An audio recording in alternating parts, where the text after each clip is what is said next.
Well, hello, everybody out there in BookTube land. Welcome back to the History Shelf. My name is Peg. Thanks for joining me tonight. So, as you can see by the thumbnail and my description, this is all about Civil War books, and I'm adding to my Civil War history library in a very unique way. Um, I thought I would key in on the fact that sometimes when you're reading a very well-researched book on Civil War history, it opens up so many more reading opportunities to the extent that one book leads to another and another and another and another. What's that song by The Clash? One thing leads to another. Yeah, that's what's kind of going on. So let me give you some background. Let me move my keyboard out of the way first. Okay. So, as many of you know who have followed me on this channel a long time, and if you're new, hi, I'm Peg again, and I'm going to give you just a little brief rundown that I am a huge Civil War buff, and I have been for most of my life. Been reading about it as far back as I can remember. Anyway, right now I'm doing a buddy read with my good friends Bill Rutenberg and Brian M.R. On BookTube, and we are halfway through now James McPherson's classic Battle Cry of Freedom, the Civil War era. And we are having a blast. We're leaving our messages on Voxer. Every chapter we're kind of weighing in. And what's great when you do it with, well, just even with one other person, but when you have more than one person, you get a lot of back and forth. And it's so interesting to see everyone's different takes on the certain elements that we're reading in each chapter. Right now, we're covering the River War and the Battle of Shiloh. So that's exciting. But what I wanted to tell you is since we've been doing this buddy read, I have amassed a collection now of several books. They're all used, so they are they're backlist books. These are older books on Civil War history that we were clued into by James McPherson. So I'm gonna blame James McPherson for this little Civil War book buying spree. Because let me just tell you, if you haven't read Battle Cry of Freedom, and it's a big one, it's part of the Oxford History of the what is it? Oxford History of America. It's their series anyway. You have to. You must. This is a classic. And actually, I should say this is my second time reading it. I read this when it first came out all the way back in 1988. So I was a teenager when I read this, but I loved it. And it set me along my way as being just a Civil War fanatic. But so we're doing a reread, and I'm so happy that I'm rereading it because I have annotated so much in this reread. I'm picking up things I didn't get the first time around just because I was so young and I hadn't read widely. But now coming to this as a mature adult, at least I hope so, I have learned so much. And some things were a revelation to me, some of the things that McPherson has been calling out in this book. But what is amazing, and I didn't appreciate this at the time when I first read it, are these wonderful footnotes. And he is referencing sources right in the footnotes. As you can see, I'm already scribbling in my copy. Good name for them. Okay, yeah, I've got underlinings. I use pencil, but and actually, Bill and Brian and I have been talking about these footnotes, and we are looking for these books because we're like, that sounds really interesting. So it's like we're coming to this book a second time. Well, at least for me, I'm coming to it a second time around, and I'm hurriedly scribbling down, names of these books to look up to see if I can find them, like just used copies. So I thought I'd show you a sampling of some of them, along with some other Civil War books, used books I picked up based off of my following of Civil War historian on Substack, and also he has his own newsletter, Kevin Levin. He had some recommendations on books, so I kind of picked up a couple as well, and he's got a book club going on. So I thought I'd combine this book into these books into one video, just talking about the wonders of James McPherson's Battle Cry of Freedom, and just how there's so many more sources out there I wasn't even aware of. But I'm remedying that now. So let me just plug away. If you haven't read this, get this on your TBR right away.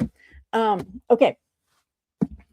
So we'll get into some of these that I picked up in no particular order. I think this was one of the first that I identified because Bill had actually highly recommended it. And Bill, as you know, is a history teacher. So when he leaves, his messages on Boxer, we're just, we are a captive audience. We want to know what he has to say. But he really enjoys, and he says that this book by Michael F. Holt is good. It's a really good book. It's a small little volume, and actually this one I got new.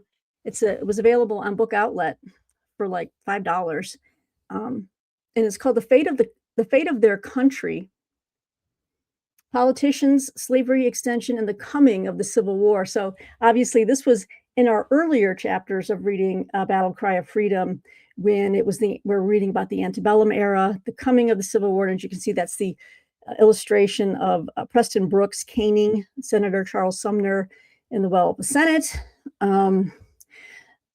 And so I saw this on Book Outlet and I was like, yeah, let me go ahead and get it. So this is, I think, the only new book that you'll see in this stack. The rest are secondhand. So I'll read it to you real quick. So I haven't read these yet, but I wanted to show you what I've acquired that I'm adding to my Civil War library.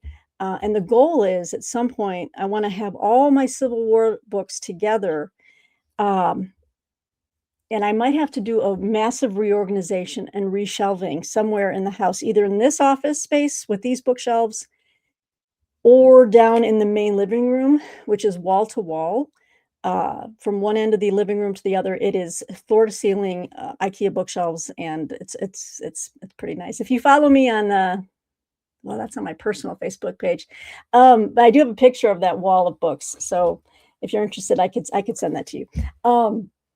But I was thinking of doing like just a massive reorganization of those shelves and just seeing how many physical Civil War books I have with me. I left a lot at home when I joined the Air Force, and they eventually stayed with my mom. So I think she still has a lot of my books in her garage down in down south. So that's where she lives now. But as you know, I'm a Detroit girl living in Colorado. So anyway, so The Fate of Their Country, Michael F. Holt. This is, let's see, what brought about the Civil War. Leading historian Michael F. Holt convincingly offers a disturbingly contemporary answer. Partisan politics. Shocking, right? In this brilliant and succinct book, Holt draws upon a lifetime of scholarship to demonstrate that secession and war did not arise from two irreconcilable economies any more than from moral objections to slavery. Short-sighted politicians were to blame. Rarely looking beyond the next election, the two dominant political parties used the emotionally charged and largely chimerical issue of slavery's extension westward to pursue the election of their candidates and settle political scores, all the while inexorably dragging the nation toward disunion. So I thought that it was an intriguing premise. Again, and McPherson, I think he cites this and another work, I think, by Holt, which was, oh yes, The Political Crisis of the 1850s, which I'm still looking for. That one's harder to find. And I do have his other book, which is a big banger of a book, and I think it's on this shelf over here, The Rise and Fall of the American Whig Party. So another classic. So little slim volume, but I'm happy to get this and kind of follow up on what was referenced in Battle Cry of Freedom for this book. And I should say, this is a new copy I have. The original copy I have is, again, I think with my mother in another state. So Martine was kind enough she bought me two versions of this copy here, the nice, reading copy, and then a nice hardcover illustrated version of this book. That's how much I love Battle Cry of Freedom. The illustrated version is definitely it's abridged because there's so much in here. But it's beautiful. So between having the illustrated version and then just this, full account, I am covered. I'll have to show you that illustrated version sometime. All right, let's move on to the next book that kind of, oh yeah. There was a part early on in McPherson's book where it was talking about, like, they're getting close to the secession crisis. And in one of the footnotes, it was like, it talked about how a drought in the South could have increased the anxieties of planters, farmers, and it's just intriguing to me that a weather event could have added to the impetus for a couple of the states to secede. I mean, that's something I never picked up on my first read of this book. And the book that McPherson referenced in the footnotes was this one, The Secessionist Impulse, Alabama and Mississippi in 1860. So I wanted to read more about that drought. And I know Brian M.R. had talked about that too. He's like, that was intriguing to him. He's a farmer. I should say this is by William L. Barney. I bought this as used, but look, it looks brand new, right? Yeah,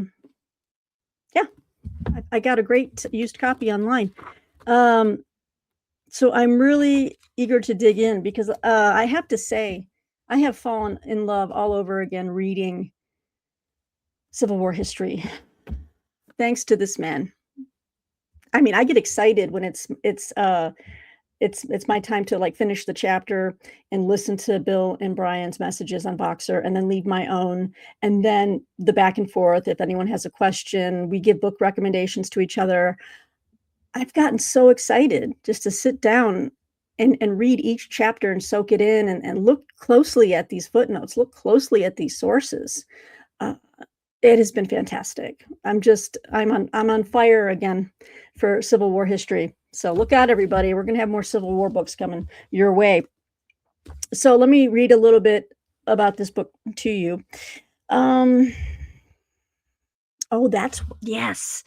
The cultural and economic politics that allowed fire eaters to triumph over Unionists in the Deep South. That was the other angle, too, that I found interesting, that there were Unionists in the South. And then you had the fire eaters. You had the ones that kind of, I think they called it union. They were called Unionists, but there was another word for them as well. They really, they didn't want to just throw out the baby with the bathwater. And it looks like we have an introduction. Yeah, it says with a new introduction by the author. The introduction, so we have a 2004 introduction by William Barney. I'll read a little bit of this to you since the back is mostly blurbs.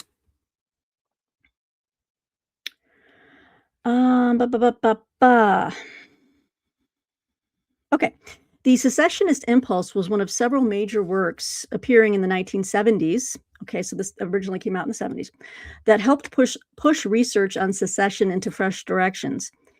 Informing much of this literature were issues of race and class that could no longer be suppressed in the contentious politics of the 1960s. These issues provided a critical scaffolding for reframing the questions asked of secession in the South, especially at the level of individual states. This is case in point of how this happens. So I'm reading this, right? Second paragraph. Stephen Channing's Crisis of Fear, the first of these works, argued that for whites in South Carolina, quote, secession was a revolution of passion, and the passion was fear, end quote. Now, immediately, I want to look up this book by Stephen Channing, Crisis of Fear, and this is how it happens. This is how your Civil War library and your knowledge just exponentially grows. Let's see here. So then he kind of goes into talking about what the secessionist impulse dealt with back in the 70s. And so this, I mean, he's throughout this introduction, he's referencing other works. Oh boy, I'm in trouble. I love it though. I love it so much. Love Civil War history. So, the secessionist impulse, Alabama and Mississippi in 1860. Like I said, I don't have a dog in this fight because I'm a northerner, but I read everything about Civil War history. It's just all fascinating to me.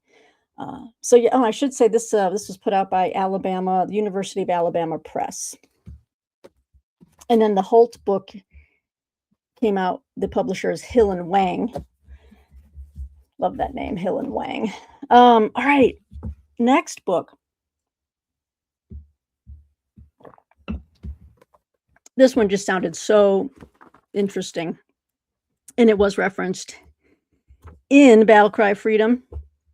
This is called The South versus the South: How Anti-Confederate Southerners Shaped the Course of the Civil War, by William W. Freeling.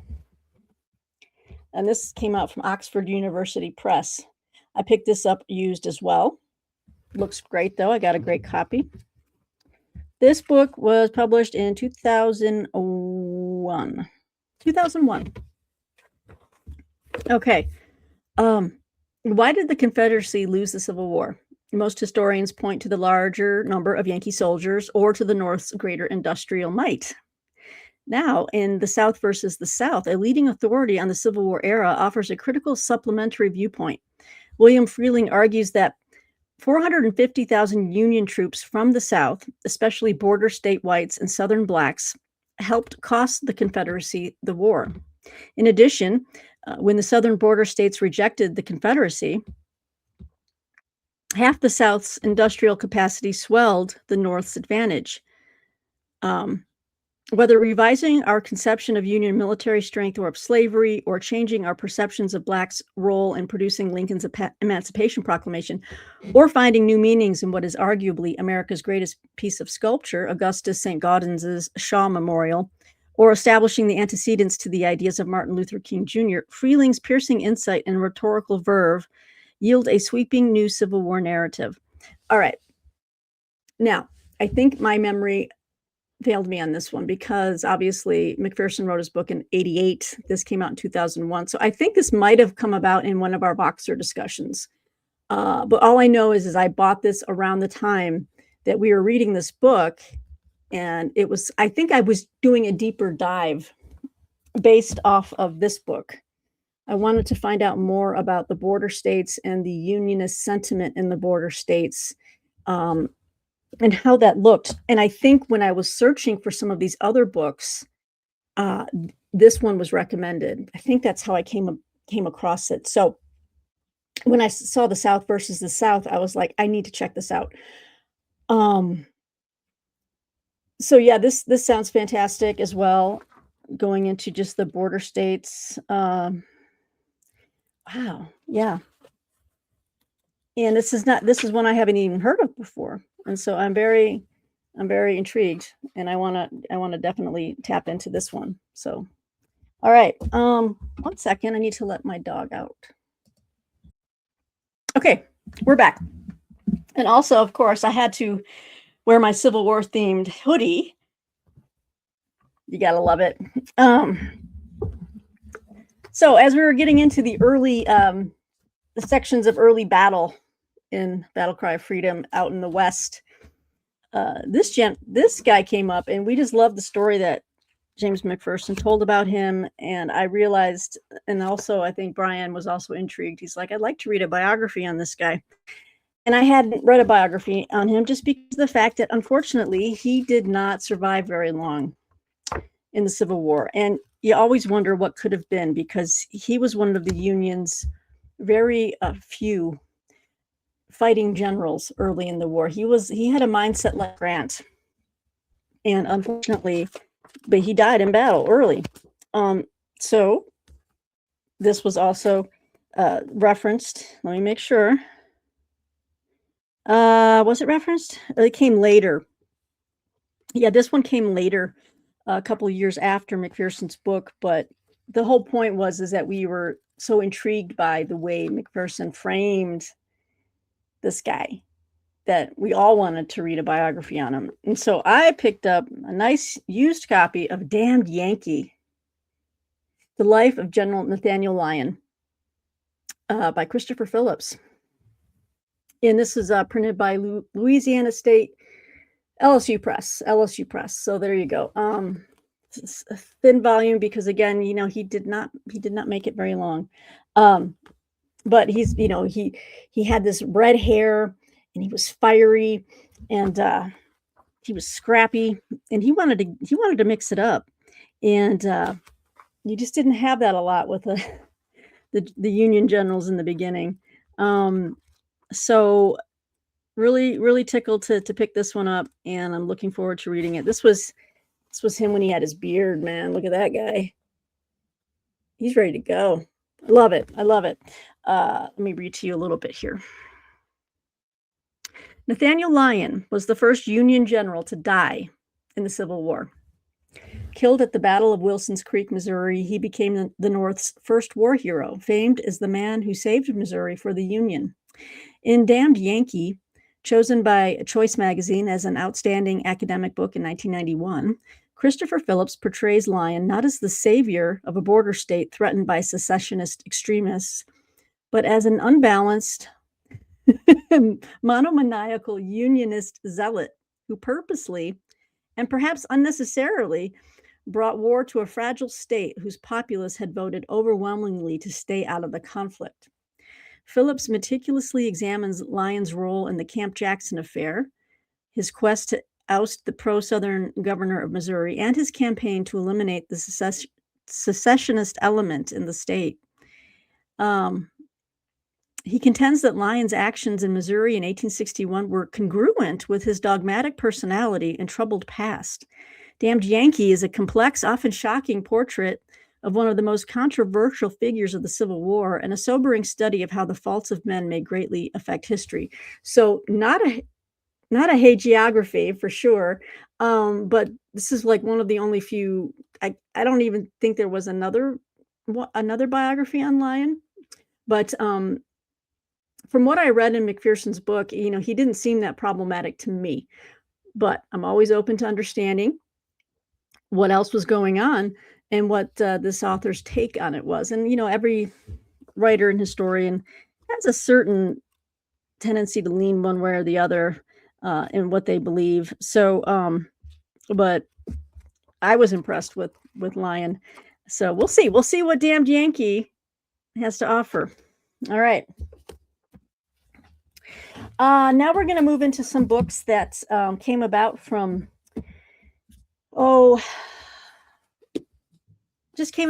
just reading Kevin Levin's Civil War Memory newsletter, and also his Substack. Let me see. Let me put this one down. That one's for later. All right, let me do this. Yeah. Oh, I know what it was. Before I get to that, let me talk to you about Lincoln. And actually, I'm going to reference two books here that I picked up based off of Bill's recommendation. I think it was Bill's. But they were books that I found in the footnotes of Battle Cry of Freedom. And there's a Lincoln historian. I don't think he's alive anymore. Gabor Borit. And these are two Lincoln. So Bill, let me know if you have these, well, this book in particular. The second one by him is not about Lincoln, but anyway. I picked up the Lincoln Enigma, a used copy, The Changing Faces of an American Icon. And this is edited by Gabor Borit. Ugh. The Oxford University Press hardcover, just, it's a little bit beat up, not too much. Okay, where are we at? 24 minutes. Nearly a century and a half after his death, Abraham Lincoln remains a touchstone of the American consciousness. And yet his intentions as president and his personal character continue to stir debate. Let me tell you when this book came out, first of all. I should have done that first. This came out in 2001. All right.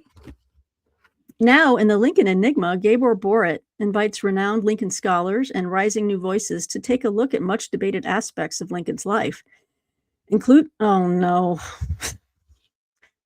his possible gay relationships, his plan to send blacks back to Africa, and his controversial treatment of the Constitution.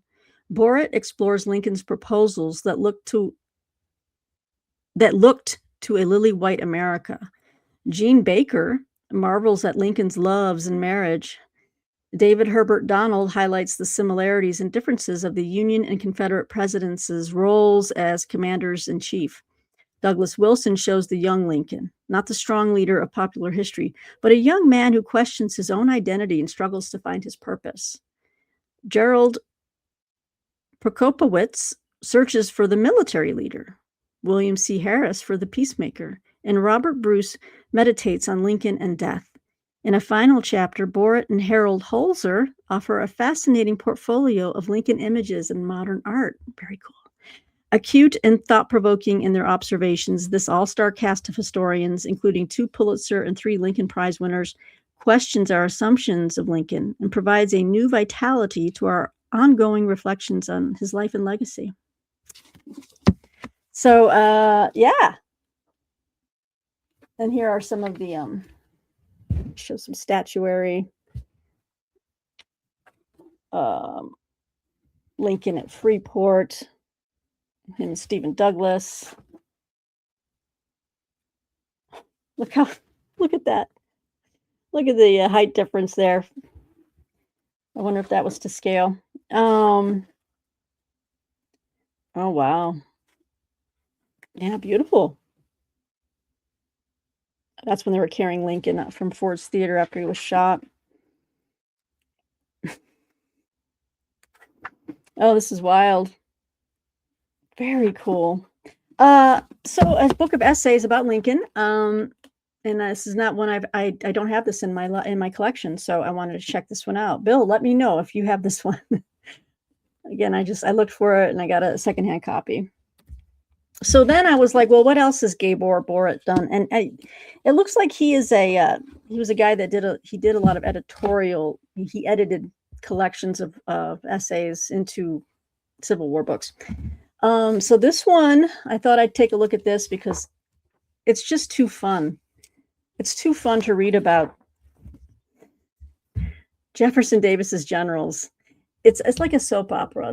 There was so much infighting and bruised egos and cattiness, and it's like a soap opera, and I love it.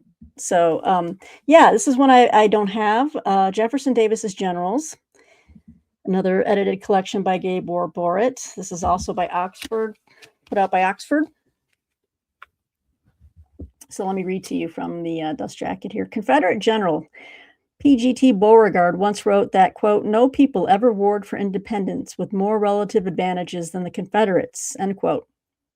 If there was any doubt as to what Beauregard sought to imply, he later chose to spell it out. The failure of the Confederacy lay with the Confederate President Jefferson Davis. They hated him. So many of these guys hated him. In Jefferson Davis's Generals, a team of the nation's most distinguished Civil War historians present fascinating examinations of the men who led the South through our nation's bloodiest conflict, focusing in particular on Jefferson Davis's relationships with 5 key generals who held independent commands. Joseph E. Johnston, they hated each other. Robert E. Lee, they liked each other. P.G.T. Beauregard, hated each other. Braxton Bragg, they liked each other. Jefferson Davis protected Bragg. Bragg was no good, and he protected him. And John Bell Hood, that one's a little more murky. Craig L. Simons examines the underlying implications of a withering trust between Johnston and his friend, Jefferson Davis, but that didn't last. And was there really harmony between Davis and Robert E. Lee? Okay, we'll take a look. A tenuous harmony at best, according to Emory M. Thomas. T. Michael Parrish explores how Beauregard and Davis worked through a deep and mutual loathing, while Stephen E. Woodworth and Herman Hathaway make contrasting evaluations of the competence of Generals Braxton Bragg and John Bell Hood. Right. Because John Bell Hood, he was taken to task for his over-aggressiveness. When he took the lead, I mean, this is a guy who lost a leg. Was it at Gettysburg? Well, he lost a leg, and it didn't stop this man. He was so aggressive, and the casualty rates under his command were sky high. Taking a different angle on Davis's ill-fated commanders, Leslie J. Gordon. I think I'm reading a book by that person right now. I am, and I'm going to show it to you. Leslie J. Gordon probes the private side of war through the roles of the generals' wives, and Harold Holzer investigates public perceptions of the Confederate leadership through printed images created by artists of the day. We got James McPherson. Pulitzer Prize winner James M. McPherson's final chapter ties the individual essays together and offers a new perspective on Confederate strategy as a whole. Jefferson Davis's Generals provides stimulating new insights into one of the most vociferously debated topics in Civil War history. So, and this book came out 1999. So not too big of a read. Yeah, he references Leslie J. Gordon. So let me just slide on into that book next. This book I'm almost done reading, and I will be writing a review of it tomorrow for the Journal of the Army Historical Foundation, called On Point. So Leslie J. Gordon has written a book called Dread Danger: Cowardice and Combat in the American Civil War. This one is put out by Cambridge University Press. Like I said, almost done. And this book came out just last year, 2025. So some new scholarship. Leslie J. Gordon is with the University of Alabama. All right. Let's see here. I'll give you a little description of what this book is about. When confronted with the abject fear of going into battle, Civil War soldiers were expected to overcome the dread of the oncoming danger with feats of courage and victory on the battlefield. The Fire Zouaves and the 2nd Texas Infantry went to war with high expectations that they would perform bravely. They had famed commanders and enthusiastic community support. How could they possibly fail? Yet falter they did, facing humiliating charges of cowardice thereafter that cast a lingering shadow on the two regiments, despite their best efforts at redemption. By the end of the war, however, these charges were largely forgotten, replaced with the jingoistic rhetoric of martial heroism, a legacy that led many, including historians, to insist that all Civil War soldiers were heroes. Dread Danger creates a fuller understanding of the soldier experience and the overall costs and sufferings of war. And Leslie, I don't know if this is a man or a woman. I'm guessing a man because it ends in Y. Has hit those points. And it's just, this is a primary source rich book. I mean, very well researched. The footnotes sometimes take up the whole page at times, you see. But a well-argued book. I learned a lot about Colonel Elmer Ellsworth's Fire Zouaves. That was the regiment, you know, with, if you're a Civil War nut like me, you know who Elmer Ellsworth was. He was like one of the first like martyrs of in the North, because they were traveling they went into Virginia, right across the Potomac there, and he saw a rebel flag flying from a hotel cupola, and he climbed up there to take down the flag. And as he was coming down the stairs, the landlord, who was a rebel sympathizer, shot him and killed him. And then he became a martyr, but he was the leader of the 11th New York, which was the Fire Zouaves. But yeah, they had some issues. They were a rowdy and undisciplined bunch. So as much as it talks about cowardice, it wasn't mentioned in the subtitle, but he could have put in here the discipline aspect The training aspect was a big part of it. Not so much cowardice as these people, these soldiers, these recruits had no experience of battle, and they needed to be trained. They needed to know discipline. So I think that's what I'm going to touch on in my review, is that it just wasn't about just, it was like cowardice or they ran. It was like they were not led well, or they had bad officers, or then again, there were a lot of bad apples, and people were just there to, just kind of hang on at first, and then the first sign they took off. But a lot of it had to do with training and discipline and good order. So anyway, it's a fascinating topic. Definitely like a keyhole history, focuses on 2 regiments, one north, one south. So I have just a few more pages to finish tonight, and then I'll be writing that review tomorrow. But like I said, I am all in now. I'm on my Civil War history. That's all I want to read right now. All right, now we're going to move over to, this is a book this has nothing to do with, or does it? I don't remember where I decided I just wanted to get this book, but it came across I don't know, somewhere in my readings. And I was like, let me get this one, because I don't have this on my, in my collection. And this is a biography. Put out, when did this come out? This came out in 2005 from Farrar, Straus and Giroux. And this is The Nature of Sacrifice, a biography of Charles Russell Lowell, Jr., 1835 to 1864, by Carol Bundy. So, so Charles Russell Lowell, Jr. led a brief, intense life. Born in 1835 to a Boston family that for more than a century was a guiding force in the history of New England, Lowell died in 1864 during the Battle of Cedar Creek, mortally wounded before the crucial Union victory there. In this intimate portrait of a privileged young Yankee who became a battle-hardened soldier and revered officer, Carol Bundy draws on a wealth of family papers and unexamined public archives to display the lasting influence Lowell had on his and subsequent generations. With his almost unerring ability to understand the implications of a situation and to act accordingly, Lowell came to symbolize the perfection of a gentleman officer, and with his death, the lost promise of New England. The Nature of Sacrifice offers a lively history of abolitionist Boston and of Lowell's remarkable family. His grandfathers were larger-than-life figures who represented quintessential Yankee elements of business brilliance and spiritual energy. Lowells were at the heart of the American Anti-Slavery Society. Lewis Kossuth came to call at the Lowells' house. Longfellow and Emerson were family friends.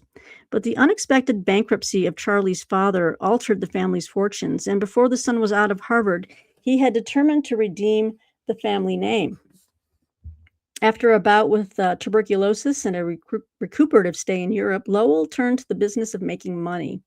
In 1858, he went out west, involving himself in the vital new industry of railroading until his career was interrupted by the outbreak of the Civil War. The rich tapestry of Bundy's narrative shows the many threads that made this war such a climactic experience for Charlie Lowell. His family and circle had, after all, been instrumental in fashioning it into a war against slavery. Wow. Okay.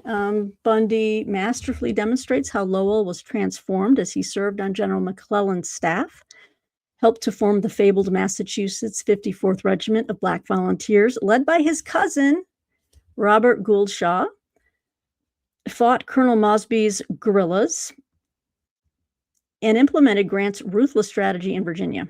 These experiences were shadowed by the battlefield deaths of his brother, cousins, and many friends. What were they dying for, and was the sacrifice worth it? As Lowell and the others faced the continuing horrors of war, a new concept of self-sacrifice evolved, and Lowell, who championed this principle in life, became in death his generation's symbol of American idealism in action. So that just sounds like a rousing read, and I love biographies. And I knew this one was on my radar. in the past, and I just never got around to it. So I was reminded of it, and so definitely secondhand as well. So, because I wanted it in hardcover. All right, so now we're down to our last two books that were recommended by Civil War historian Kevin Levin on his Substack and newsletter channel. I missed their last book club, but I did pick up the book for it. I just didn't have time to read it before the book club, but it sounded really great. And it's an aspect of Gettysburg, and I have so many books on Gettysburg, and I've read so much on Gettysburg, but this is an aspect I have never read about. And this is a library, discarded library. I mean, I even have the old, look at that. This is an old book. I picked up this based on his recommendation, The Colors of Courage, Gettysburg's Forgotten History, Immigrants, Women, and African Americans in the Civil War's Defining Battle by Margaret S. Crichton. This was put out by Basic Books. Like, I just got an old library copy because I wanted the hardcover.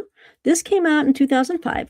Okay, so in the summer of 1863, as Union and Confederate armies marched on southern Pennsylvania, the town of Gettysburg found itself thrust onto the center stage of war. The 3 days of fighting that ensued decisively turned the tide of the war. In The Colors of Courage, Margaret Crichton narrates the tale of this crucial battle from the viewpoint of three unsung groups: women, immigrants, and African Americans, and reveals how wide the battle's dimensions were. With the arrival of the Confederate Army in Pennsylvania's borderland, African Americans, free and fugitive alike, faced the very real possibility of capture and enslavement or re-enslavement.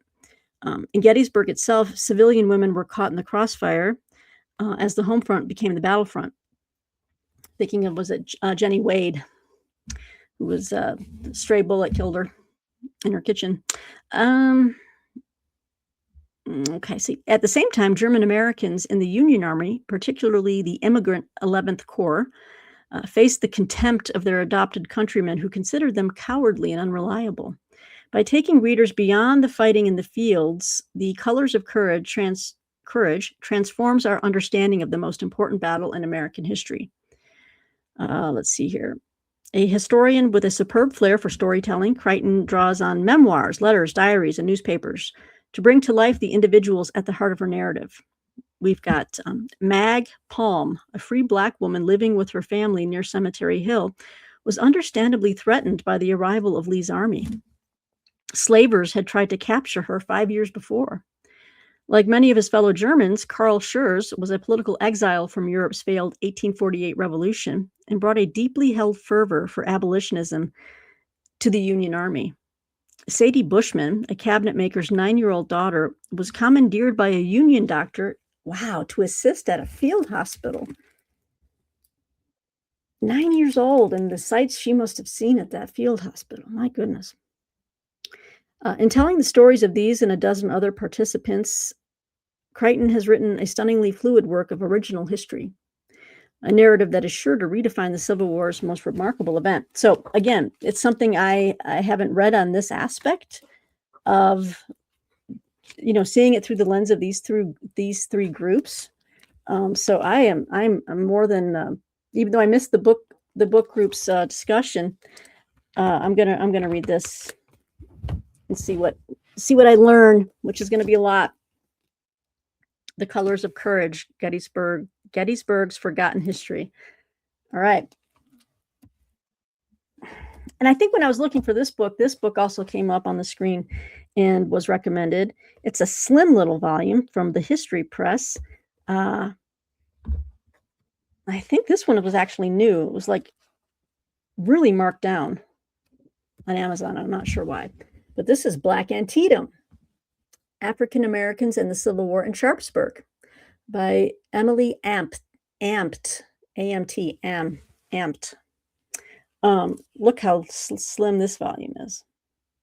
So along with that one on Gettysburg, we can look at African Americans' experience of Antietam in and around it. Let me see what I have here. As the prelude to the Emancipation Proclamation, the story of the Battle of Antietam has never been told through African American perspectives. The community witnessed John Brown's raid, wartime skirmishes, the Battle of South Mountain, and the aftermath of the bloodiest day in American history. Read stories of encounters with Abraham Lincoln and Union and Confederate generals, and of Black civilian suffering and sacrifice in the cause of freedom. African American experiences during 4 years of Civil War come to life in vivid detail, often in their own words. Award-winning historian Emily Ampt recounts the personal stories of those, both enslaved and free, who lived on the battlefield and who worked in the armies who clashed there. So that's the back picture of a street there in Sharpsburg, or Antietam was the river. That was the naming conventions between the North and the South, is that the South would always choose the name of the nearest town that the battle was fought at, whereas the North would always name it after like the nearest geographical landmark, whether it was a river, a mountain, any type of feature. That's what, like, Bull Run, and that was a river. The South called it Manassas for the city, for the village there. Anyway, so obviously, the North called Antietam was the river, Sharpsburg was the village. So very cool.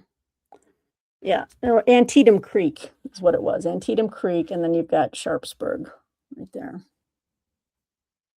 This is Antietam Creek right there. This thing. All right, so that's some Civil War books, guys. That one book leads to another, and I'll come back to the original that I have to promote again, just to say to you guys, it's a classic. You got to read it if you haven't already, and if you have read it and it's been a while, reread it again, because I guarantee you, you're going to learn. You're going to learn so many new things. I know I am, and I can't wait to finish the chapter I'm on right now. So with that, I will leave it there and get this video off to you guys and get back to my reading. Anyway, I hope you're all having a wonderful evening, and let me know what you think about these Civil War books. Would you like to see more Civil War videos, Civil War, book videos? And I am going to try to bring together all of my Civil War books to see how many I have, and maybe I can do a bookshelf tour proper. So, all right, guys, until next time, thanks for joining me here at the History Shelf. Support the channel, give me a like, comment, subscribe. I really appreciate it. But we'll talk to you soon out there. Take care and be well. Bye-bye.